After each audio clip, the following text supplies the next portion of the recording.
Talking with T. Hello and welcome. Told you would do it. No, I'm just laughing at that situation, so go ahead. Hello and welcome to the first episode of T Talks. I think it's going to be called T Talks. What do you think about that? That's wonderful. Isn't it? Yeah. Well, obviously because we've got tea here. And we're talking. Yeah. In my first episode here, I'm joined by actor and DJ Kristian Nairn. How do you find you this afternoon, Kristian? Well? I'm very well. I'm very well indeed. A little bit hot, but all it's good. a marvellous summer's day in Belfast. Yeah, it's a bit close for my liking. It is a bit yeah. close. We're going to talk about the weather now. If you want. What age did you start getting into tea at, and why? The whole thing is going to be about tea. You just thought, kick it off like that. Well, I mean, as soon as I As soon as I stopped drinking milk, I'm pretty sure I moved on to tea.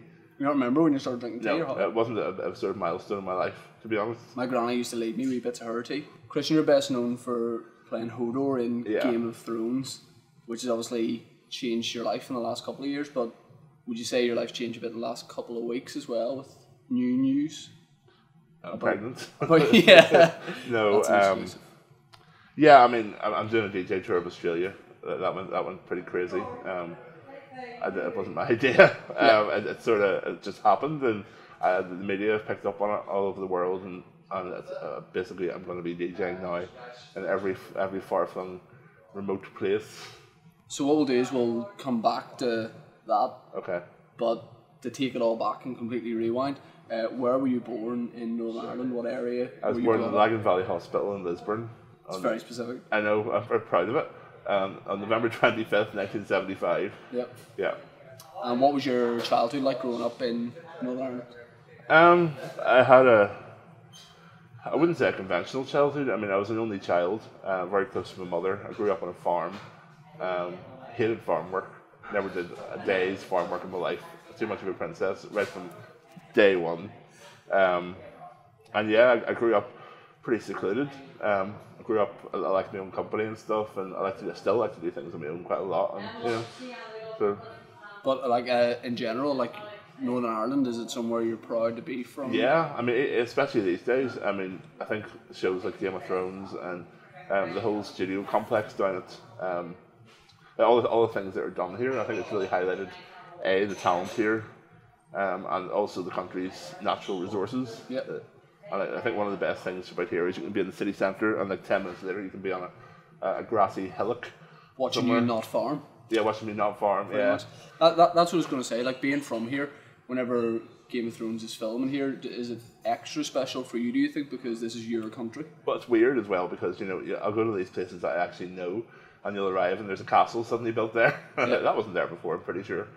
But yeah, I mean, I definitely have. It ties in different just from memories and stuff, and yeah, it's nice to see the place being used well. What do you think? Is you play a character called Hodor? Can you explain just briefly for anyone that hasn't seen it what the character is? He's an interesting and unusual character. He only has one line of dialogue, which is his what's the word? Well, that's his kind of thing. Yeah. And he's a little bit slow. He's immensely loyal. He looks after Bran Stark, who Sean Bean in the show, that was his son. He got horribly injured by being pushed out of a window. It's that type of show. Yeah. And I sort of look after him, and in the end he can sort of control me like an avatar and kill shit. Like that character Hodor and even that catchphrase has become massive and gathered such a cult following. Did you think at the time when you saw the script and started it, hell no, this will be huge? I didn't get it at all when I first read it. I didn't. To be honest, I've said this in other interviews, so I'm not going to get shot. I didn't really want to do the part. I was like one word. It didn't seem a very appealing character. But then I got into the book. I sort of read the rest of the script, and it's a great character, and you can put a lot into it. Are you somebody who has adjusted, like you travel all over the world, like literally every month you're in different continents, different cities. Are you someone that's adjusted to that well, or do you find that difficult? No, I've turned into a moaning son of a bitch. Basically, I hate traveling. I like it when I'm there. I like to see different cultures and cities and I like to see different hotels, basically. Right. But see, traveling to the airports, I've got worse. I've become a worse flyer. I say prayers I'm not religious, but I say prayers every time I get on a plane. Right. Say goodbye to everyone who loves me or I love, and I hate flying. So but it's necessary. Unfortunately, it's a necessary evil. There was a scene in Game of Thrones. I think it was one of the in the first series. Your naked scene. How was that? Like, was that dreadful? I imagine that was a case of you just being so comfortable being in Northern Ireland that you were already walking around like that. Oh yeah, I'm a naturist. Obviously, I'm just often to be found on the Newcastle beach with a beach ball and not else. Yeah. That's no, exclusive. I haven't been in a forest in Northern Ireland in the nude quite a few years. Recently, yeah. Actually, yeah, that was an interesting scene. It wasn't something I relished. I dreaded it for the entire season 1. And then I did it, and it was strangely liberating. What did your mum say about that? I think she seen me do worse, believe it or not, over the years. And so at least you're getting paid for it this time? Yeah, pretty much. I think she just put her head in her hands and went, oh, here's the next thing. What is there one scene that sticks out that you filmed that as being like your most favourite? Or yes.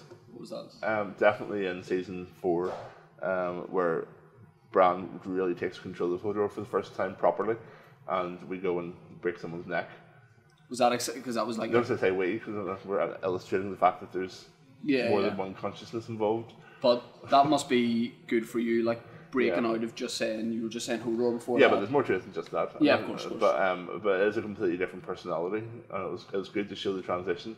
Like, not many actors get to do that. I mean, you don't get to change unless you're playing schizophrenic or schizophrenic. Schizophrenic. Yeah. So yeah, it was fun. What's been your, like, you go to Comic Cons and stuff all over the world and meet a lot of that is just meeting fans. Yeah. So what's been your oddest fan experience? I think getting body parts signed is always a bit strange. I never really get the point because they always sweat off by the time you get to the end, the time to get home. Game of Thrones fans, they're not like Harry Potter fans or like Twilight fans. They're older. You can't watch it really. You're not supposed to watch it unless you're 18. It's incredibly adult. Yeah. So I give the people credit. I give the Game of Thrones fans credit for being a little more intelligent, and they're not quite as crazy. So I've only really had good fan experiences, to be honest. I mean, we've had some Twitter nonsense over the 5 years of stalkers and stuff, but not in real life, thank God.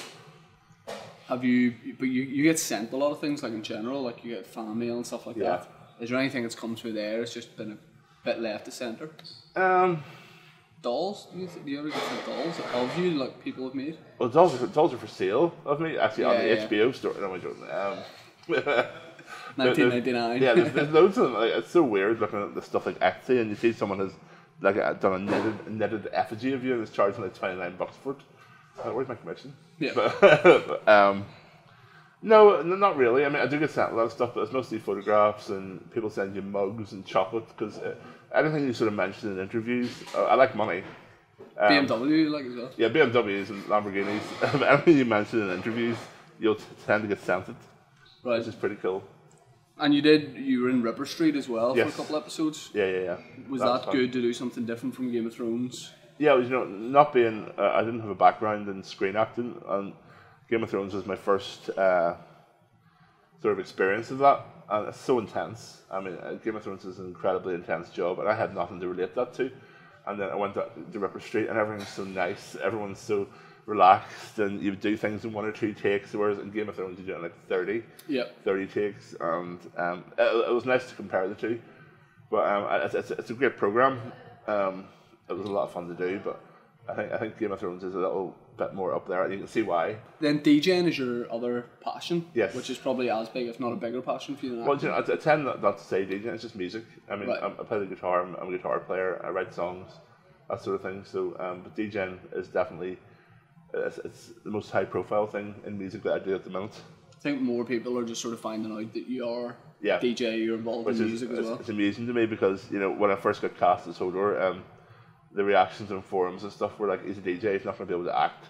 And I was like, I had to prove myself there. And now I'm sort of saying I'm going to be DJing, and people go, he's an actor, he's not going to be able to DJ. And I'm like, really? Yeah. Like, again, I'm going to continually have to prove myself. Yeah. But you're DJing a lot, like you've been in quite a lot of places already, like in the States you'd be DJing. And I mean, even before Game of Thrones, I'd travelled quite a lot with it.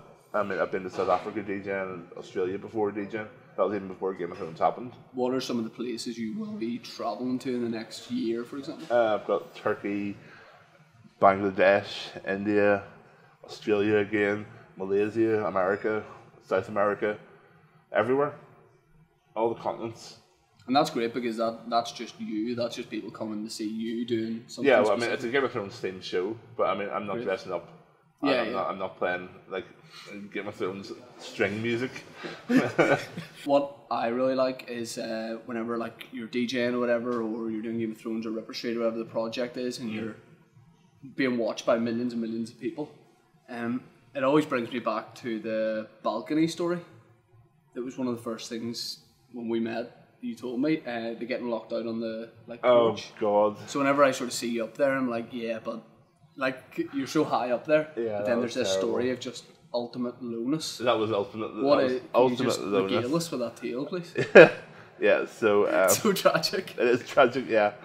I got a job over in England. I studied to be a chef, and I got a job over in a restaurant in England. So I went over for like my trial week. And they had this like staff house, which it was basically just not really a house. It's like a derelict building in a really bad area of England, and it had these like steel security doors on this porch. There was one here and one here. That's the entrance to the house, and that was the exit. And this tiny porch, like this tiny little porch. What height are you exactly? I'm nearly 7 foot.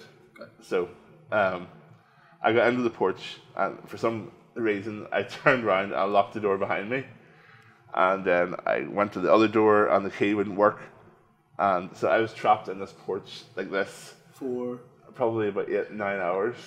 But I just remember when you with told a me tiny window, and all I had was a box of Neapolitan sweets and a bottle of Pepsi. So like the Pepsi did one round in the system and back into the bottle. I wasn't sure what I was going to do after that. I was like lost. That's just for me, like whenever you'll be picking up awards and stuff and on the red carpet and stuff, I'm just like, well, what about the time you were was fucking awful with the sweets and the Pepsi on the balcony? Oh no, I don't want to redo that. To be honest, that was a low point. That was a low point in anyone's life. Yeah, pretty much. And then the person that let me out of they opened the door and just creased themselves laughing. I was not in the mood to be laughed at. Were you like a Chilean miner when you came out, like with the glasses on? Yeah. Just a wreck, just fell down. Pretty much. I wasn't amused, put it that way.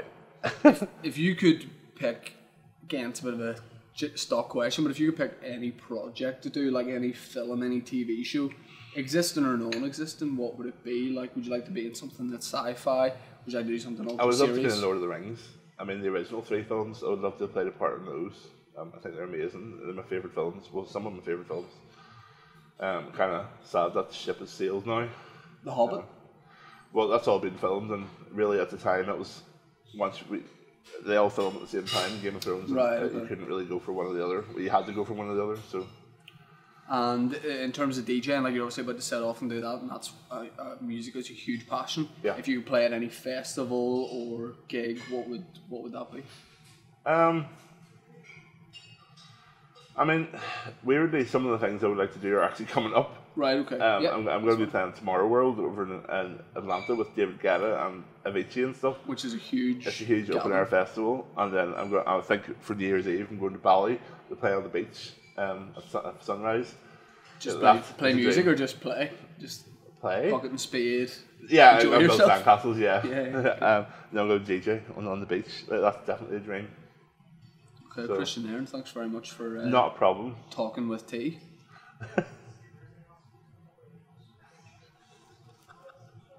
What is that grin? Just I'm going to end all these. Oh, really? Close up of that? Yeah, no, we're going to freeze on that. Okay. That's terrifying. Is it? Yeah.